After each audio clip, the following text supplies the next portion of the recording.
Idhaa ya Kiswahili, Sauti ya Afrika.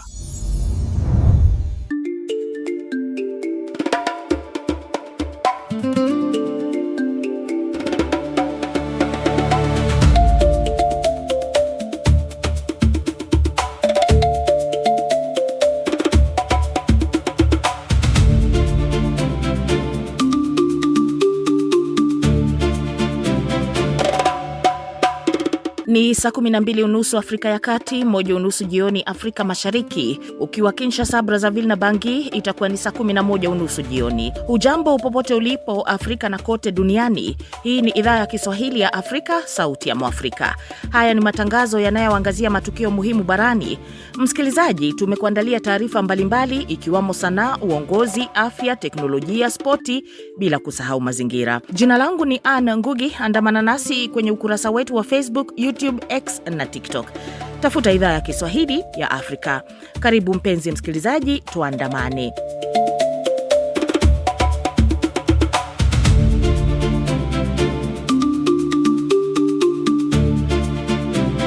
Kwa wasikilizaji wetu wa Kenya, hasa katika mwambao wa pwani na viunga vyake, mnaweza sasa kutusikiliza kupitia Radio Kaya ambayo inasikika kupitia 93.1 FM hapo jiji kuu la Mombasa, ikisikika pia maeneo ya Kwale, Kilifi, Taita Taveta na Lamu. Tuseme tu ni eneo zima la pwani ya Kenya.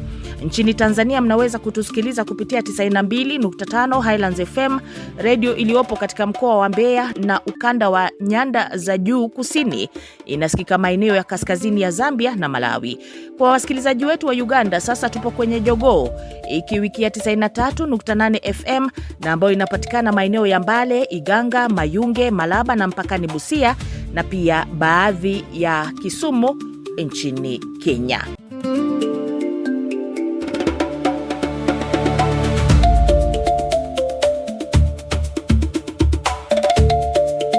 Hili ni jukwaa la waandishi ambalo hukujia kila Ijumaa, ambapo mimi na wanahabari wenzangu huzungumzia masuala mbalimbali yanayohusu bara Afrika. Hii leo tunajadili visa vya uharamia barani Afrika. Msumbiji imekuwa ikiandamwa na wanamgambo wanaotajwa kwamba na mafungamano na maharamio kutoka umbali, hasa zaidi katika kundi hili linalofahamika kundi la IS, ambalo limekuwa likiendesha operesheni katika misitu na maeneo mbalimbali, hasa katika eneo la kaskazini mwa Msumbiji, na kuleta hali ya wasiwasi mkubwa katika eneo hilo. Na huku kusini mwa Tanzania kumekuwa na juhudi za dhati zinazofanywa na nchi hizi mbili kuhakikisha kwamba wapiganaji wanamgambo hao walioko mafichoni wanadhibitiwa. Lakini kwanza nimpishe mwenzangu Gilbert Ruyange kwa taarifa za habari.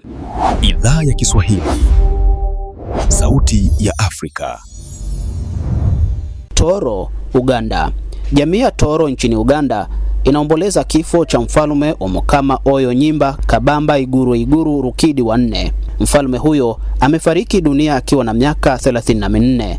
Waziri mkuu wa ufalme wa Toro, Calvin Armstrong Romire Akiki, ndiye alitoa tangazo hilo na kusema marehemu amemwacha mrithi ambaye atatangazwa kuambatana na mila na utamaduni wa jamii ya Toro.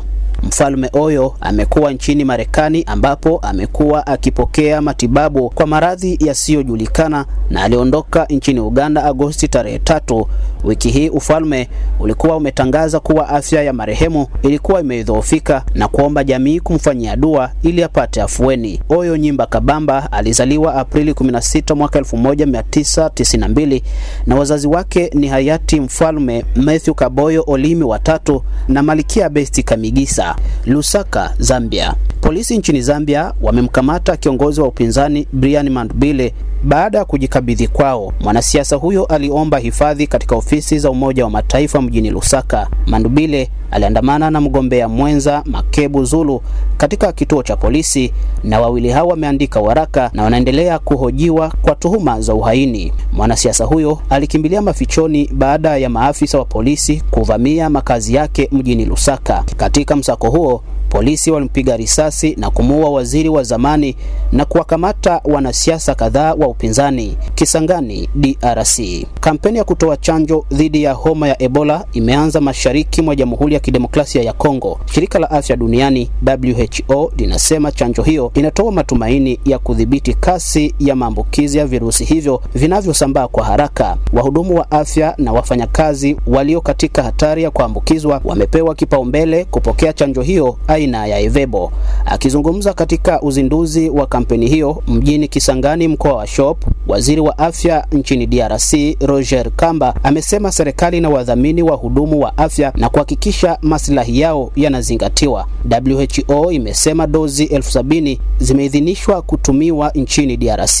Hatimaye N'Djamena, Chad. Mamlaka nchini Chad zimedai wanajeshi wa Sudan walifanya shambulio la anga katika ardhi yake lililolenga msafara wa kijeshi katika eneo la mpaka wa nchi mbili. Sudan imekanusha madai hayo na kusema inatetea na kulinda usalama wake na inaheshimu mipaka ya nchi jirani.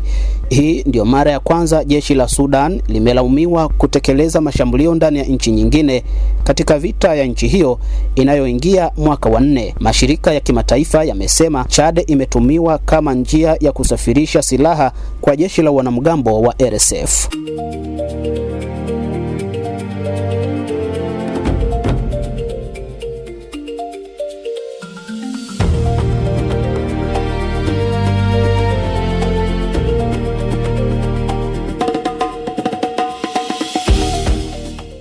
Shukran sana Gilbert Ruyange. Moja kwa moja tunakwenda kwenye jukwaa. Maafisa wa usalama wa safari za majini wamesema visa vya uharamia katika mwambao wa Somalia vimeongezeka katika miezi ya hivi karibuni. Mwishoni mwa wiki hii meli 2 zilikamatwa na maharamia wa Kisomalia kutoka Ghuba ya Adeni na zimeendelea kushikiliwa katika mwambao wa eneo la Puntland.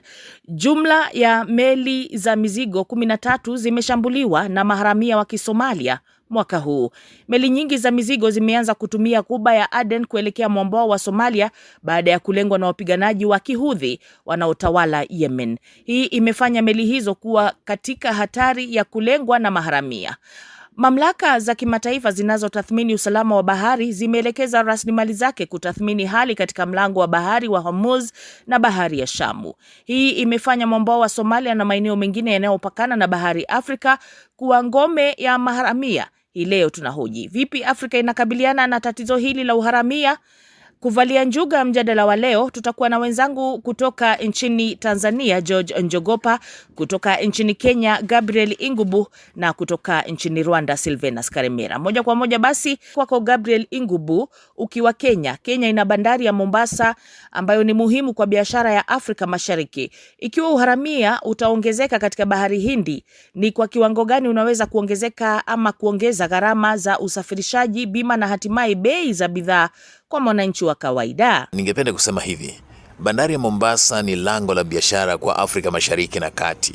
Linahudumia pia masoko kama Uganda, Rwanda, Burundi, DRC, Sudan Kusini na maeneo mengine mengi. Na ikiwa uharamia utaongezeka katika bahari ya Hindi au njia zinazounganisha Mombasa na bahari Nyekundu, athari zake bila shaka atakayezipokea ni mwananchi wa kawaida kupitia ongezeko la bei. Nitasema hivyo kwa namna hii.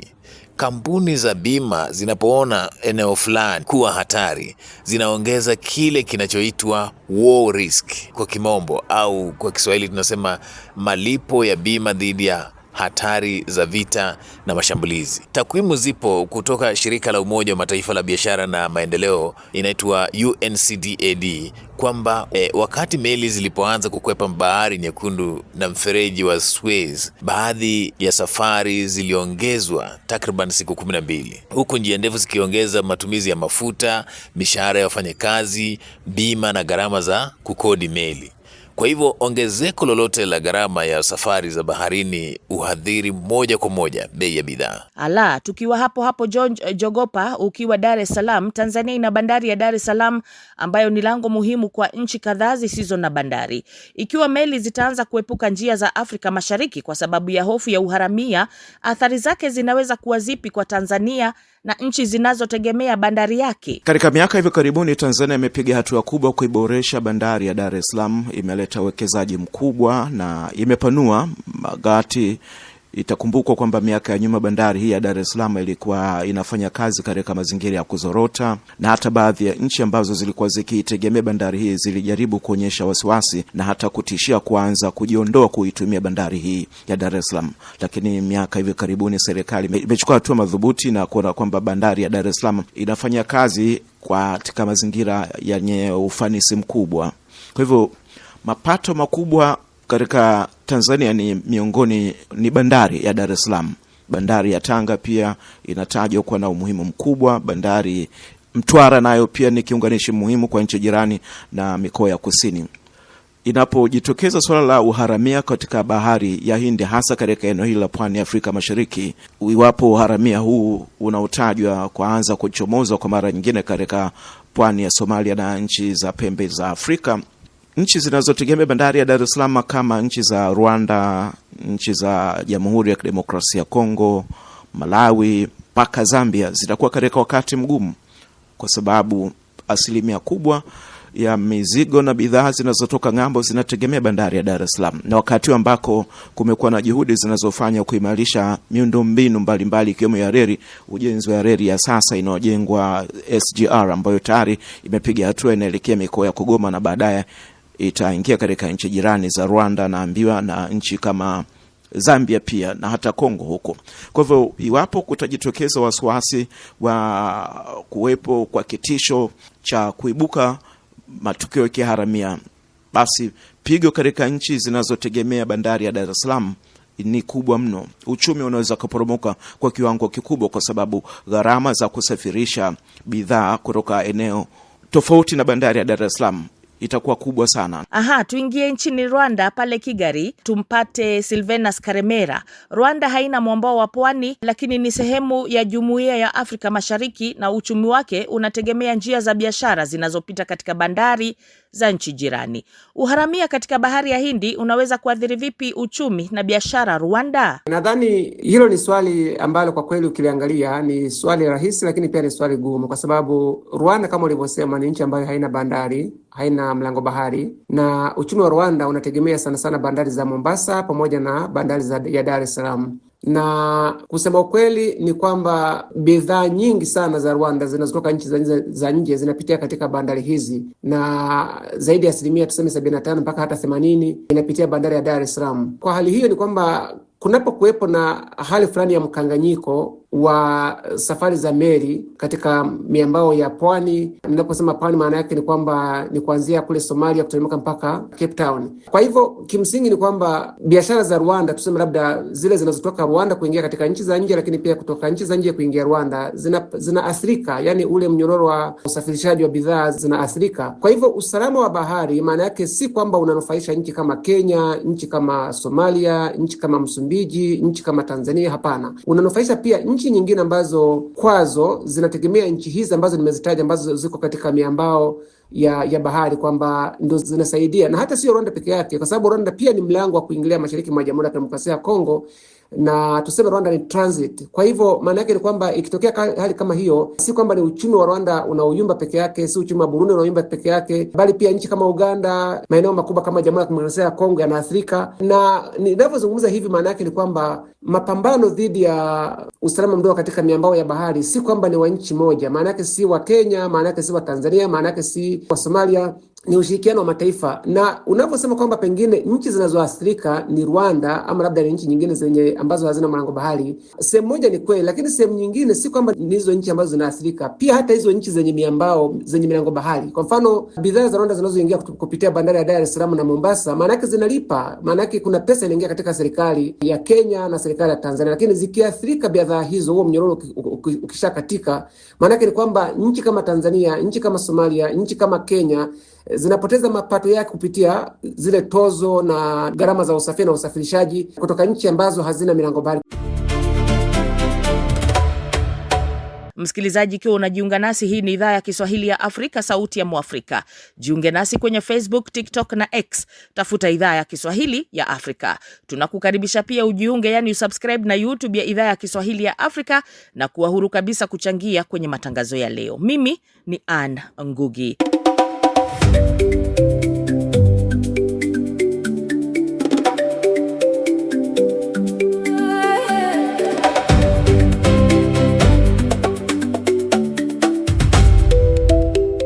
Wasikilizaji wetu wa Tanzania, mnaweza kutusikiliza mubashara kupitia Chipuka FM Radio 101.6 iliyopo Gairo mkoani Morogoro. Hii inasikika pia jiji kuu la Dodoma, Manyara, Tanga na baadhi ya maeneo ya mkoa wa Tabora. Radio Maniema No City inarusha matangazo yetu kwa masafa ya 97.4 FM katika jiji la Kindu, ambao ni mji mkuu wa jimbo la Maniema, Jamhuri ya Kidemokrasia ya Kongo. Ukiwa hapo mashariki mwa DRC, unaweza kutupokea kupitia radio wa shirika Radio Ngoma ya Amani Fizi. Inapatikana maeneo ya Baraka, Kivu Kusini na maeneo ya Kigoma nchini Tanzania na Burundi. Hivi karibuni tutakuwa hapo Kigali na Bujumbura kuhakikisha sauti ya Mwafrika inasikika.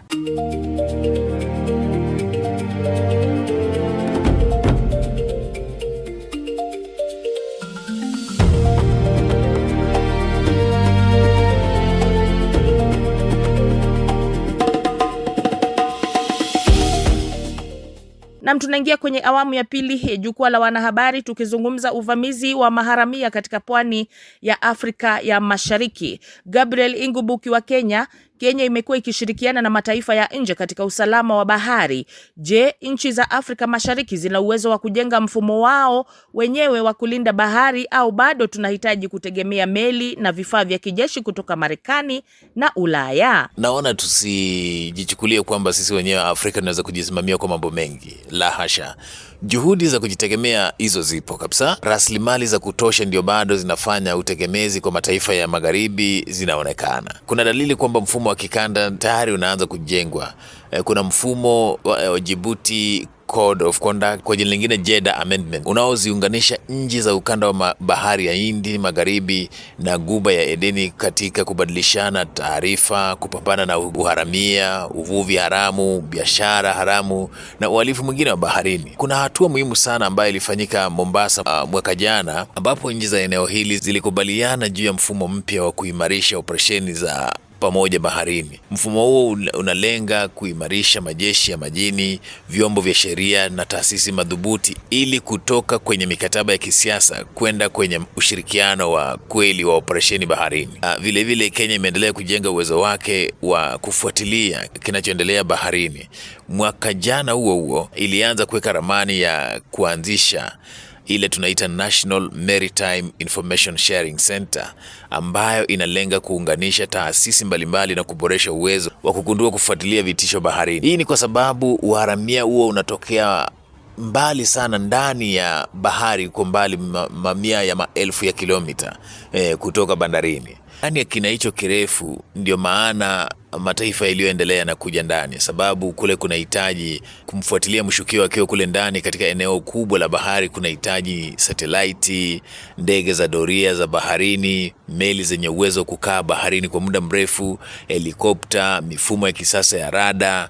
Kuna uwezo mkubwa wa kijasusi na vile vile vifaa vya kujaza mafuta na kuhudumia meli wakati ziko mbali na bandari. Na hapo ndipo Marekani na mataifa ya Ulaya bado yana uwezo mkubwa zaidi. Kwa mfano, ushirikiano wa Kenya na Marekani unaendelea kujikita katika mafunzo, kubadilishana taarifa, operesheni za pamoja na kuboresha uwezo wa majeshi ya Kenya majini, Kenya Navy. Mazoezi kama ile ya Cutlass Express yamehusisha Kenya pamoja na mataifa mengi na kulenga moja kwa moja kukabiliana na uharamia na uhalifu mwingine wa baharini. Mwaka huu mwezi wa 3 viongozi wa jeshi la majini la Marekani walifanya mazungumzo na Kenya kuhusu kuimarisha ulinzi wa njia za baharini, kubadilishana taarifa na kuongeza uwezo wa Kenya kushiriki katika usalama wa bahari Hindi Magharibi. George Njogopa, Msumbiji imekuwa ikikabiliwa na changamoto za kiusalama katika eneo la Cabo Delgado, huku bahari ya Hindi ikiwa na umuhimu mkubwa kwa biashara na rasilimali.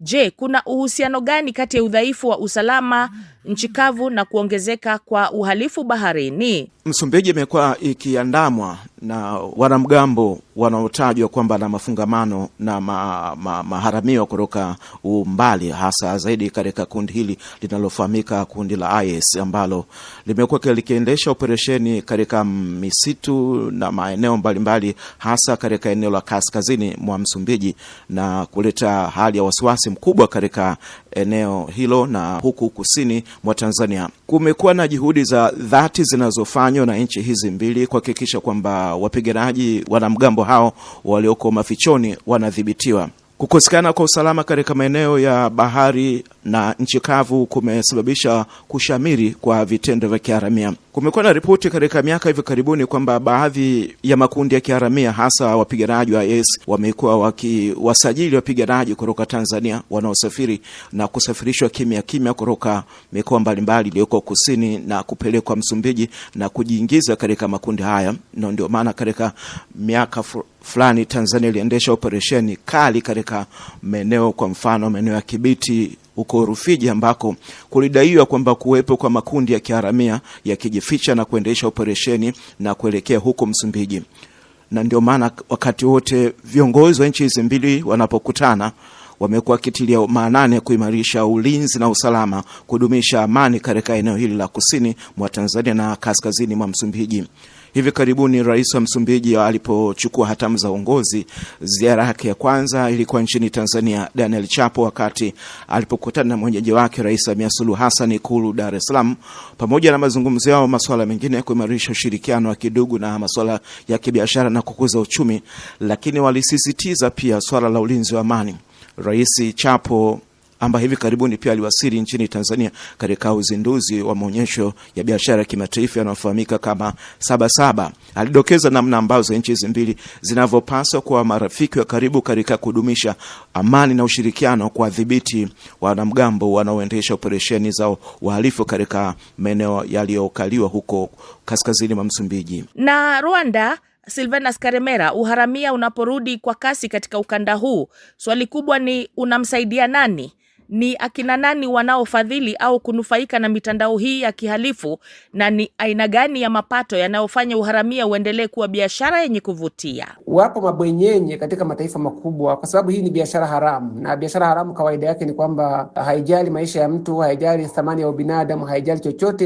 Inachojali ni faida ambazo mara nyingi zinapeleka hata maisha ya watu. Kwa hivyo mitandao hii mikubwa ya mabwenyenye na maharamia wakuu, matajiri wakubwa sana katika nchi mbalimbali, sana sana nchi za Kiarabu na maeneo ya mbali kabisa, mashariki ya mbali, ndio wanajihusisha na biashara hii. Na sana sana chanzo cha mapato katika biashara hii ya maharamia ni tunasema ni ransom, yani kikombozi. Wanawakamata watu, tunavyotambua ni kwamba wanawakamata watu na kuweza kuomba kikombozi kutoka kwa aidha makampuni yaliyotuma hizo meli, serikali husika, ama hata wanafamilia. Na tunavyotambua ni kwamba hizo ransom ama hivyo vikombozi vinakuwa ni mamilioni ya dola, kwa sababu hawa wanajua kwamba wakipata bahati ya kuweza kupata kikombozi kimoja, hawana uhakika kwamba watapata kikombozi kingine kesho. Kwa hivyo wanajaribu kuomba kikombozi kikubwa sana, ili kwamba hata kesho wasipofanikiwa basi tayari wameshapata dau lao na kuondoka. Kwa hivyo ni biashara ambayo sana sana inasaidiwa na ulaji rushwa tuseme,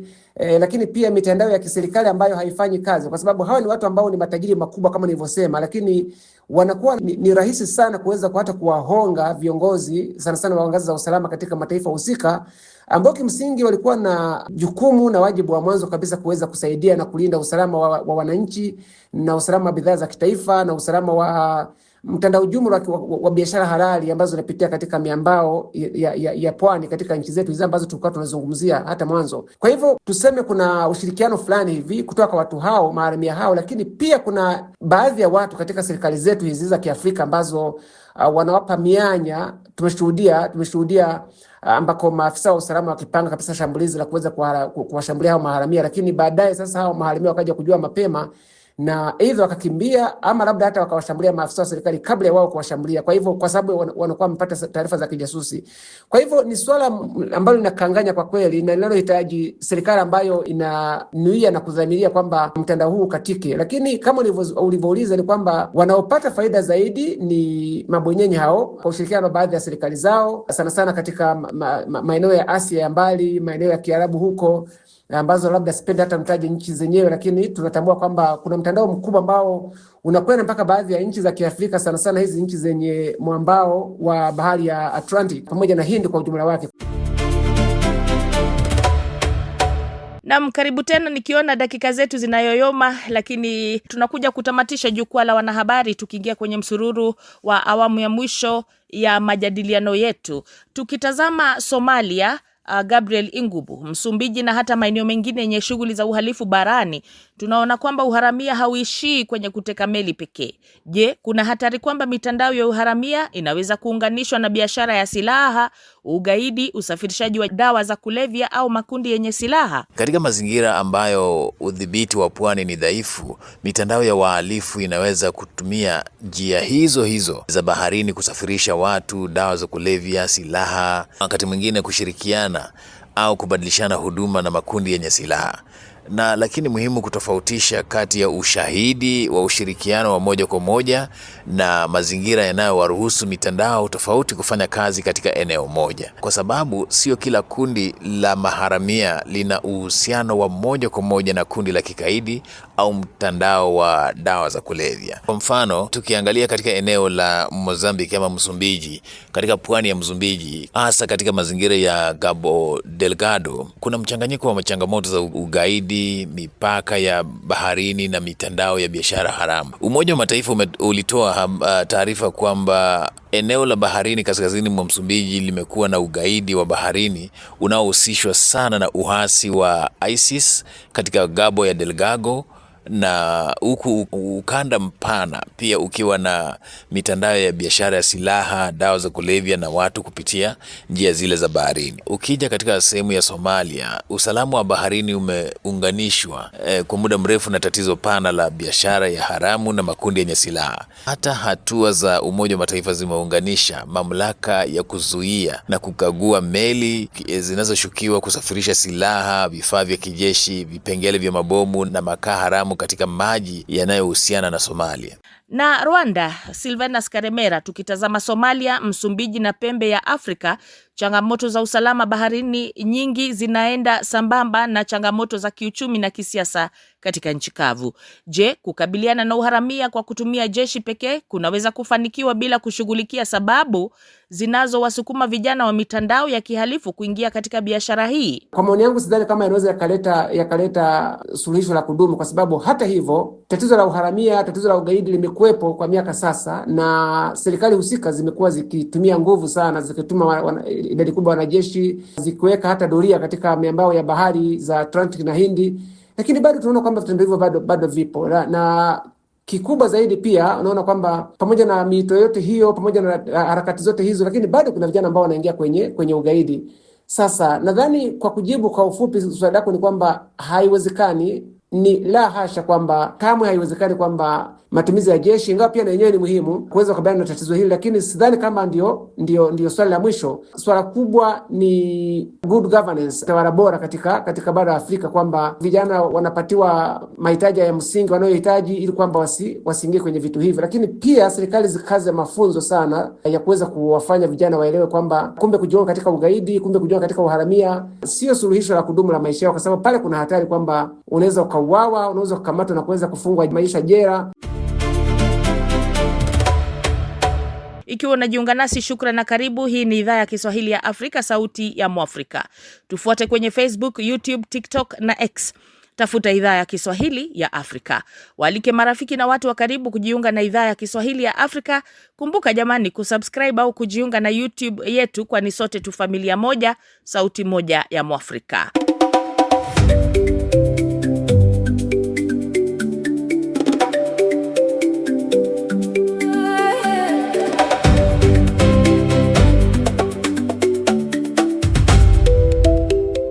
Wasikilizaji wetu wa Tanzania, mnaweza kutusikiliza mubashara kupitia Chipuka FM Radio 101.6 iliyopo Gairo mkoani Morogoro. Hii inasikika pia jiji kuu la Dodoma, Manyara, Tanga na baadhi ya maeneo ya mkoa wa Tabora. Radio Maniema No City inarusha matangazo yetu kwa masafa ya 97.4 FM katika jiji la Kindu, ambao ni mji mkuu wa jimbo la Maniema, Jamhuri ya Kidemokrasia ya Kongo. Ukiwa hapo mashariki mwa DRC, unaweza kutupokea kupitia radio wa shirika Radio Ngoma ya Amani Fizi. Inapatikana maeneo ya Baraka, Kivu Kusini na maeneo ya Kigoma nchini Tanzania na Burundi. Hivi karibuni tutakuwa hapo Kigali na Bujumbura kuhakikisha sauti ya Mwafrika inasikika.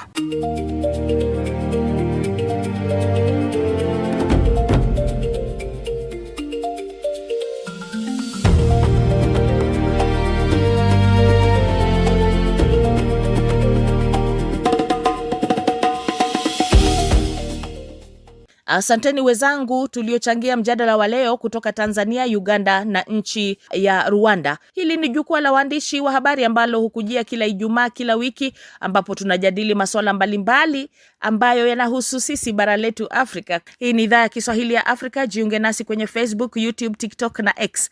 Ni hayo tu kwa leo. Jina langu ni Anne Ngugi. Uwe na wikendi ya kukata na shoka.